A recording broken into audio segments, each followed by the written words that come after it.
Hey guys, welcome back to Clownfish TV. This is Kneon. I am here with Geeky Sparkles. Hello. And we're going to talk about this article that actually came out a couple of weeks ago, but it's making the rounds again on X. Listen to this headline. Gen Z really are the hardest to work with. Even managers of their generation say they're difficult. Instead, the bosses plan to hire more of their millennial counterparts. Yes, that is a headline, not a paragraph. Yes. But we're going to talk about apparently Gen Z being difficult to work with because, why not? We've talked about it before, and I want to be very clear, very, very clear up front. We are not talking about everybody, but we're talking about a lot of people that have very unrealistic expectations coming out of college, especially. Mm-hmm. And they want this work-life balance, which is getting harder and harder for people with experience to have. And they want to get right into the workforce making $150,000 a year and working 6 hours a day. And that's just right. It's just like, happen. Yes. So I had to get into this conversation because it was driving me nuts, but here we are. Yeah, so let's talk about this. We'll talk about the reactions to it and give some thoughts here. Before we get into it any further, please subscribe for more pop culture news, views, and rants, guys. You'll get a woohoo if you do. Woohoo! So yeah, it was making the rounds on Twitter because of Unusual Whales posting it. And now I want to point out our children are Gen Z. Yes. So we're not like we're boomers making fun of Gen Z. No, our kids themselves are Gen Z. And I worked with a lot of Gen Z kids as a teacher and things. And it's not everyone, obviously, but there is a disconnect for what they think they should get and what reality is for some of these people. Yeah, and I would say it's more pronounced. I mean, look, every generation thinks that the next generation is lazy and has unrealistic expectations. I remember my grandfather used to regale me with stories of his father, who was a hard-ass minister, and how he used to make him sit in the basement in the dark to finish his dinner if he wouldn't eat his meal. So he would have to sit in the basement, and he's like, yeah, I could hear the rats scurrying. And I'm like, was your dad Batman? I mean, because that sounds like there's a... Well, my dad got... in big trouble in school because this is unrelated, but it's funny because he kept farting in class or something, and the teacher put him in his closet, and my dad saw his lunch there, so my dad ate his lunch. Oh geez. Yeah. So I mean, we don't have it that bad, but yeah. Yeah, at least you don't get beaten in school anymore. I mean, we used to get hit with the paddle with the holes drilled into it. Mm-hmm. And we used to, our music teacher used to paddle us with his bare hand on our birthdays. And sometimes we got the paddle for the birthdays, yes. Sometimes his hand lingered just a little too long down there. Anyway, let's move on. That was our childhood. So this guy here, you answered. You said that is it possible Gen Z with their high financial expectations are simply redefining success at work, and maybe the difficulty is actually desire for greater flexibility and better work-life balance. And you said maybe you have to have the work ethic and credentials to earn the higher financial expectations. And did you seriously just say they should get paid more to work less? That is the mindset. And I don't know, I think that this came about because of a surplus of free money and, with venture capital and grants. And we know now all of that is ending, and it's ending very, very, very quickly, especially with Trump in office. And I think these people have only known summer. Mm-hmm. And that's why their expectations are unrealistic. But you look at a couple of years ago in tech, they had to purge the tech industry of a bunch of young people that were making ridiculous money, not working hard or hardly doing any work. And their idea of working was showing up somewhere, talking to your friends, eating overpriced food, not doing any actual work. And it just like blew through the tech industry. And I think a lot of managers took note of that. But unfortunately, there are very hardworking Gen Z people who are going to get caught up in that net because now the hiring managers are going to look at them and be like, "Oh my God, you're like 23 and you're going to just take us for a ride." And yeah, pretty much. Your hand and but remember they were putting out things not to take your parents to your job interviews. Yes, which I'm like, wait, what? It's like, are you freaking serious? Like, I don't even know if they. I'd have to ask the kids. I don't know if they teach in school. Like we used to be taught how to do resumes and how to actually put in applications and I don't think they're taught this stuff. Like they don't teach them important things like that or life skills or things how to balance your budget and stuff like that. But they'll teach them stuff that isn't even necessary because it'll be on the test, standardized test. As long as you know how to identify and recognize someone's pronouns.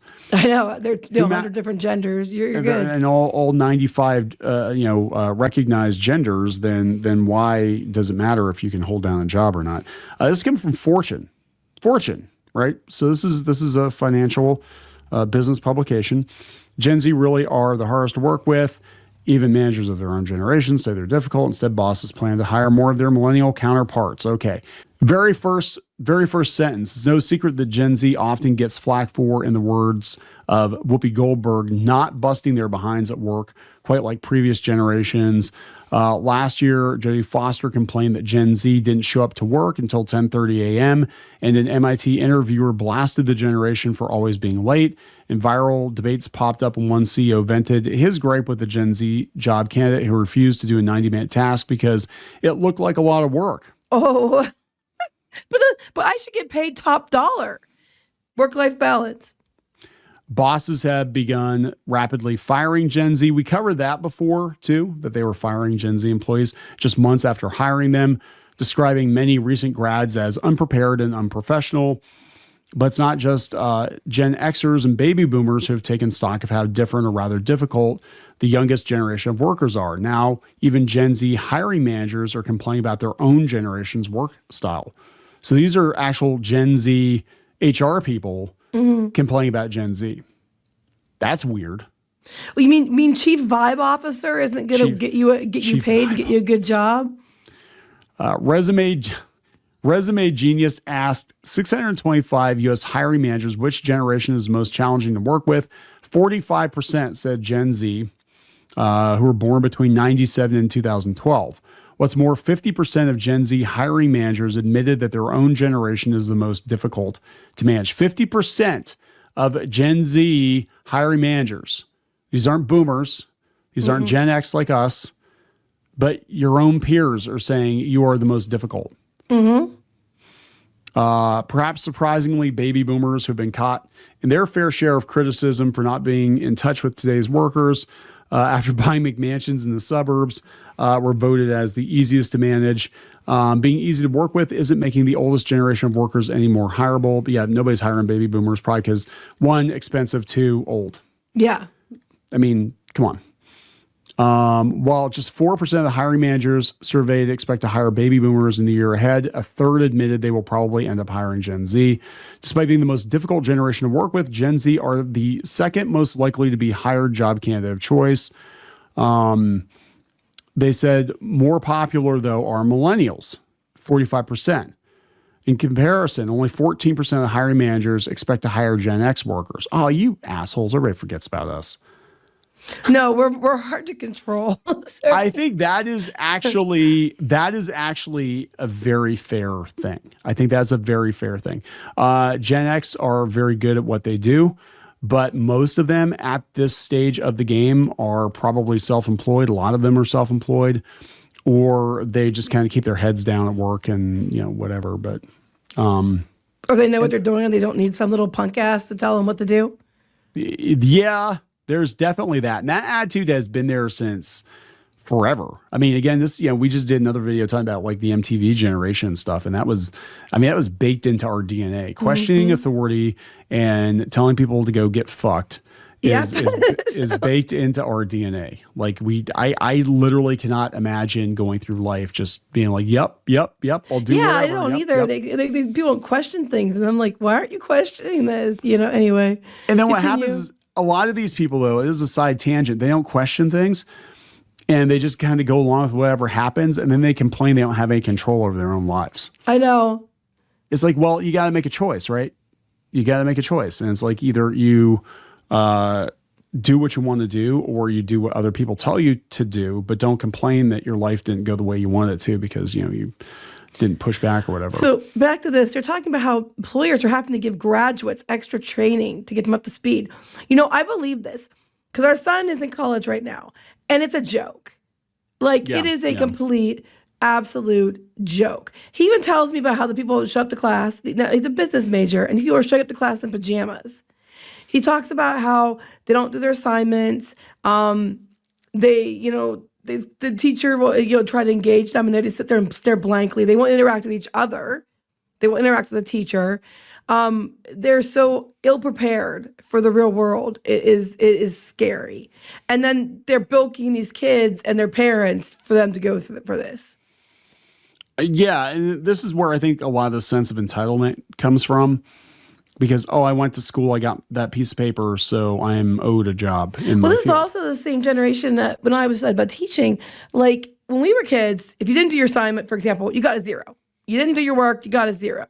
Now they're like, and the schools were implementing this, well, if you're one day late, you might lose 2 points. And I'm like, no. And then they go to work, and then they're like, well, I can be late, and I'll just lose some points. It's like, it doesn't work this way. Anyway, they're saying they're trying to blame COVID for making people awkward. And that did happen. There's definitely a disconnect. Well, I told our kids, I said, you guys are not going to realize until COVID is 10 plus years behind you, just like how much it took from you, the lockdown. Mm-hmm. And that is going to be something that's going to be like your generation's kind of, I guess, like your 9/11 or your, Kennedy assassination or whatever. It's because but it was lockdown. At least you couldn't talk to each other. I mean, unless you're online. And a lot of these kids were online, but there were there's just a lot of mental scarring. There's a lot of mental, and then I think it caused a lot of lacking of social skills. Suicides. I think the disconnect. People don't know how to relate to each other. I think internet in general was already a problem, making it harder, but that did not help. Yeah, maybe someday there'll be sitcoms based on the pandemic, but I think it definitely did, I think, damage this generation more so than people that, because, so formative for them, right? To be in middle school, high school, whatever, and then have the pandemic happen. But they said, that's not the real issue. So 45% of those surveyed described Gen Z as the most challenging to work with. It dropped to 26 for millennials, 13 for Gen X, and 9 for baby boomers. In the end, being difficult is probably just another rite of passage. After all, millennials will remember being labeled work-shy snowflakes before climbing the corporate ranks into management and putting the heat on Gen Z. Well, I do think part of it is age, and as you get older, things you see things differently, and I think that's part of it. But it's worse than before. I mean, it doesn't help that like Gen Z literally talks in memes. They speak in memes and stuff like that, and they have weird slang, but like they literally speak in memes, and you're just like sitting there like, what? And they know what they're talking about, but no one else does, and it makes it really hard to work when you can't communicate with people that are in different age ranges than you are. The research author suggests businesses should bend to Gen Z. No, don't do that. Gen Z has already shaken things up. They're not here to break things. They bring in a unique blend of talent and bold ideas that can rejuvenate any workforce. For example, according to the research, Gen Z managers are most likely to make hiring decisions based on what candidates put down as their hobbies or interests over professional experience. What? Okay, and that's going to help how? What? I'm here for a job as a dental hygienist. Cool. What's your skills? What kind of background do you have? What do you like to do on your days off? Well, I like to kill and stuff animals. Hot damn, you're hired. Gen Z employees tend to put their social beliefs front and center when choosing a workplace. This is the problem. Mm-hmm. This is okay. So then what happens is then they hire more of their friends and more of their friends. The next thing you know, it becomes an adult daycare. Yes. And then you have to fire a bunch of them because they're not doing what they need to do to bring in revenue to the company. And then they go out on social media and scream and complain and cry that they got fired.